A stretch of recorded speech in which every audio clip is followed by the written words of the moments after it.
so turned on. So I want to have a little bit of conversation. George already knows this, but it's good for other people to hear it, and that is that what we're dealing with when we stretch people is the unconsciousness. The pain that you can't handle is the unconsciousness hidden in the body, and and it's the negative unconscious, what I call the pain body. And if I move somebody and they get overwhelmed with the emotional feeling, and it goes over their perception of reality, and they're like, and they can't deal with it, then we lower the output to where they can stay present and look down at their unconscious coming up and trying to take over.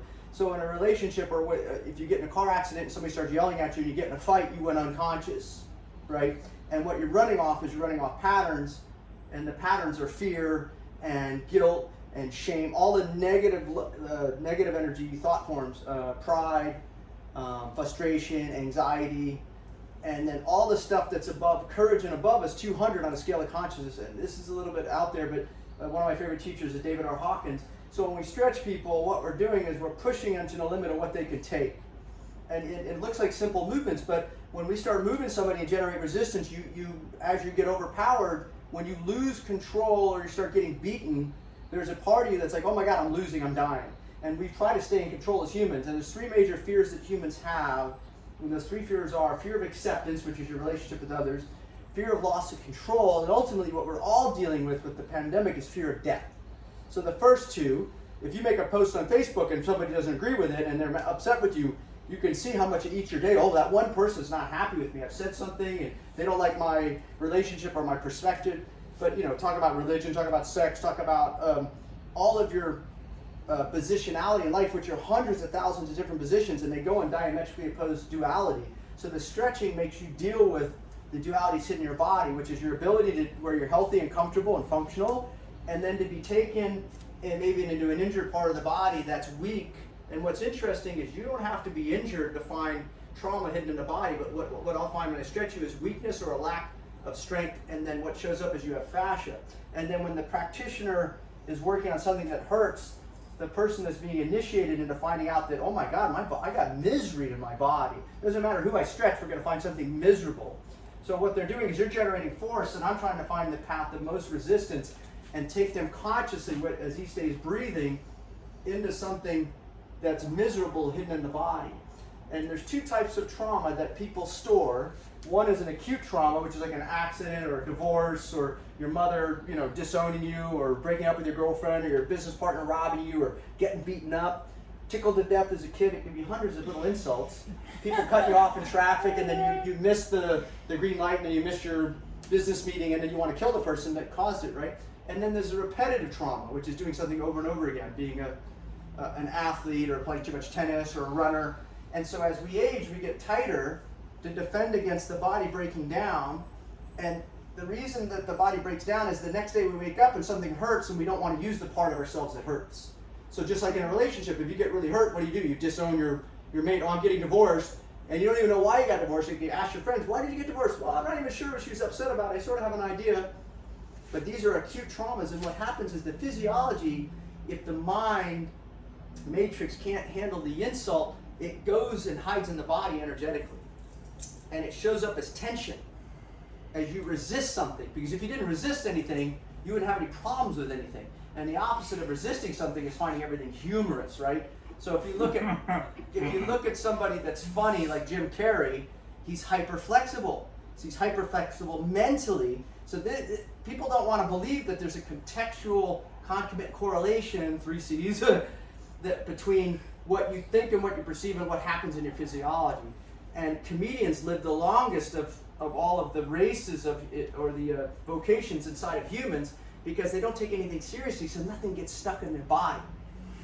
So people that laugh and not take life seriously. So imagine they get in a car accident and the guy's so upset he wants to kill you. He's got a gun, he just came from the gun range, but then you make a joke, oh man, I was texting and chewing gum and my wife is bitching at me and I'm so sorry, I wasn't, and the guy's like, and you get the guy laughing, he's not going to kill you. But if you get serious, we take ourselves too seriously, right? And then the insult becomes a real offense, and then you act it out because you got to bleed off this energy. So when we stretch people, when we were stretching George is on the edge of crying a number of times, and we were doing gentle, smooth resistance, and what was happening is he's watching He's observing his unconscious come up, and then he's getting overwhelmed with the feeling of emotional. Now, feelings are interesting because there's two types of feelings. There's the physical pain, and then there's the emotional pain, which we don't have the discernment to separate the two, right? So he gets waves of physical, my shoulder hurts, it hasn't been in that position, it's really tight. And then he gets this overwhelming wave of unconscious that takes over. Now he's looking through the filter of some trauma at an emotional feeling level, and he doesn't want to deal with it. So then the breathing stops, you know, and you go into defense mode because, you know, you're being reminded of being attacked, assaulted on some level, insulted. And then by staying present and breathing and picking an output of effort that he can handle, he brings the unconscious down. He stops it from overwhelming him and running this and that, because this is when we do stupid shit to each other. You know, we get violent, we get frustrated, we lose our temper, we lose our patience. You know, and I can do it with my kid alone. You know, if my kid is wanting attention, 3-year-old, 4-year-old kid, and neither my wife or myself are paying attention, he'll do something bad because he doesn't care what kind of attention he gets as long as he gets attention, because that's what he wants, right? And we do the same thing with others. So he pushes his unconscious down. Now he gets to look down at his dysfunction, and he gets to own more of it and go, hey, I had a choice in watching the trigger come up, and, you know, I'm looking through that filter of unconsciousness, and I cannot let it take over my life. And then he develops himself physically, emotionally, mentally, and more importantly, spiritually, which is the big picture, what I would more importantly call consciousness. So if you can develop your consciousness through stretching, you get to resolve all the issues you have in your life. So it's a really funny thing to do, to work on somebody physically. This isn't, we're not going to the gym. This isn't an aerobic workout or a strength training workout. I'm trying to literally, my intention is to remove trauma from the person by them generating resistance. And you're like, what are you talking about? But you will find that anybody that's moved with resistance will find something that hurts. You'll find misery hidden in your body. When you walk around your body, you have no idea that your body is physically miserable. So at the unconscious level, imagine waking up, the average human's having like 60,000 thoughts a day, and 40,000 of the same ones, and a huge amount of them are negative. Push this one out. And he's getting into sort of like a Tai Chi flow, so now he's starting to need guidance. Push, lean forward into me. And he's going to start finding stuff that he wants to deal with, and he won't even know what it is. Now we're working this arm.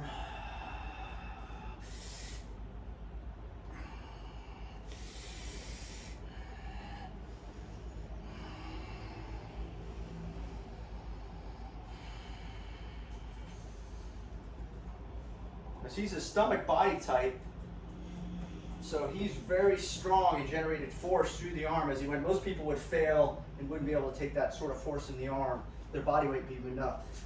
But we're opening the front of his body, which gets tighter and shorter from just aging.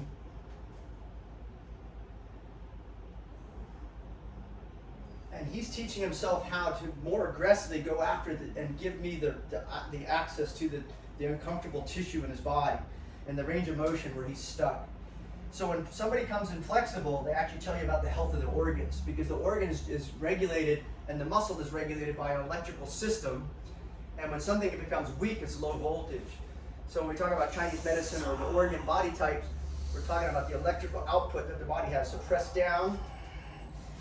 And he wants tricep work, which is actually the worst part of everything we've worked on. And I think the tricep is liver and a little bit of heart meridian. And hold the arms down. He's been breathing the whole time, so he's going into an altered state. So this is almost a rebirthing or holotropic breathing technology, Wim Hofing, pranayama, whatever you want to call it. But this gets people very high. And he doesn't need any drugs. So this is the same high you get when, my wife's about to have our second child, and, she's not going to use any medication.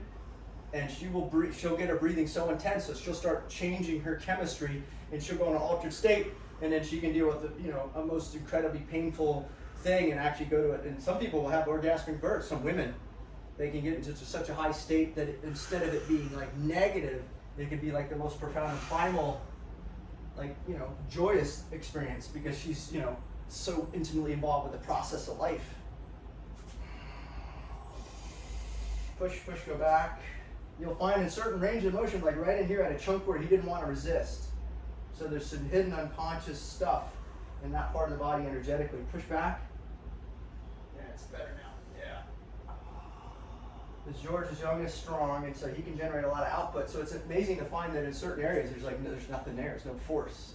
Yeah, right in there. So I'm making a deal with it. He's breathing, and so he's digesting unconsciously something that got stuck in the body, and it's coming out. What we're doing is removing the past in the person, removing the luggage, the baggage, the trauma, the thoughts, the frequencies, the information, the memories.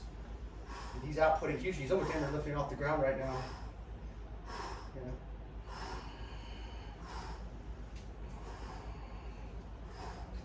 So now he's actively and willingly going after something that was miserable before. So that's a nice shift. That's a fun thing to watch somebody dig into their misery and then transcend it.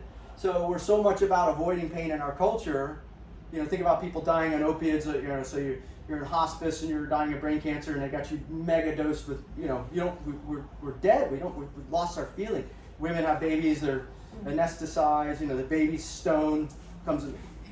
Baby didn't feel anything, and then you're like, oh, baby wouldn't breastfeed, so now you're giving a formula because it couldn't latch onto the mommy's nipple, but the baby was wasted because you gave the mother epidural. You know, this is the world we live in. So learning how to face the pain and discomfort at a very gentle, present level.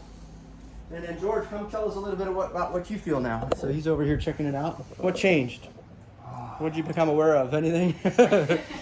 Wow. Feel great. Feel very clear. Very embodied. Very. Yeah. Yeah. Looks a lot different. A lot more grounded. Wow. Huh? Yeah, that was a nice little session. Yeah, it was very, very trance, as you were saying, Mike. Yeah. Just trying to stay with it, trying to breathe, trying to stay in the body versus letting that unconscious override myself. And ended up in lotus, double lotus pose, Yeah. which isn't my strength. Yeah, and it's now, instead of it hurting, it's a grounding, relaxing posture. Yeah, and that's a great place to ground yourself and meditate, which is to be in a state of no mind for a bit, right? Take a break from your thinking. Yeah, it was even hard to put things in words. Yeah, thank you for sharing. Cool, buddy.